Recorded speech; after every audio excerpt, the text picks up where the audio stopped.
I'm Ciaran Nugent. I'm a forestry inspector with the Irish Forest Service, which is part of the Department of Agriculture, Food and the Marine.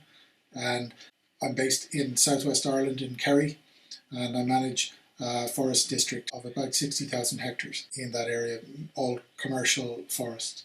And within my district, next door, we have also our largest national park area, which is 10,000 hectares of native woodland. It's the most important native woodland area in Ireland, so it's quite an interesting area to work in.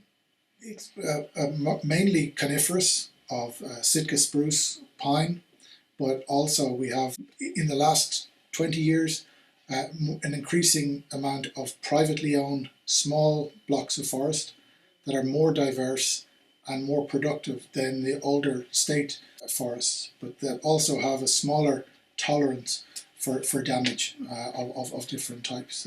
8 hectares is the average size, so we have a very large edge on these small blocks, and which means that problems can come in and out. It also makes the small blocks more attractive to other issues like wildlife and deer conflicts.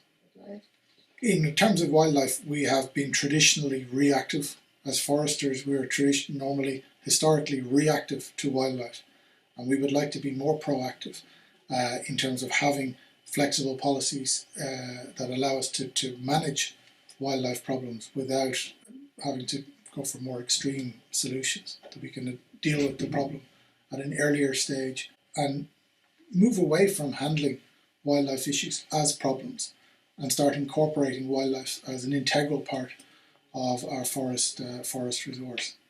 Management of an issue or mitigation as part of management is certainly, in terms of reducing economic impact, is the most critical area. And for us, for our agency, forest protection is obviously a very, very high priority area. It's the most important area. But in terms of our strategy, the main impact will be on reducing economic impacts on forest management. And where deer are concerned, that means making sure that we have the behaviour of those animals, the number of those animals, that we understand how they relate to damage and other impacts, and that we can take appropriate action then at the right level, that we're not spending money on management measures that we don't necessarily need, and that we're not creating larger problems in the long term. At this stage, we're at a very early stage in developing deer management systems in Irish forestry and in land management in Ireland generally. So the lessons from other countries for us are very important, that we can learn from other people's experience rather than having expensive experience ourselves and going back to square one. This has been the historical situation with deer management in the last 20 years in Ireland. It's been very difficult to develop deer management ourselves from scratch.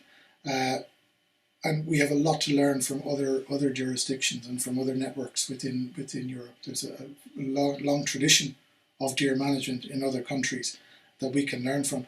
There's also a very long tradition of forest management in these countries and integrating wildlife and forest management that we need to learn from. And I think that's the most important part of it, is how we manage and how we think about forests as a first point is something that we need to learn.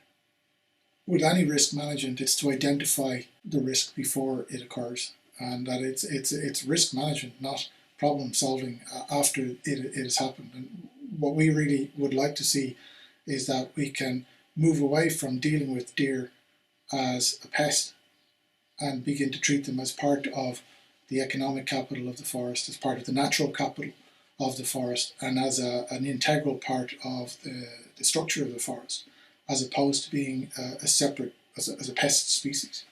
And I think a risk management approach will bring us maybe down that road more easily.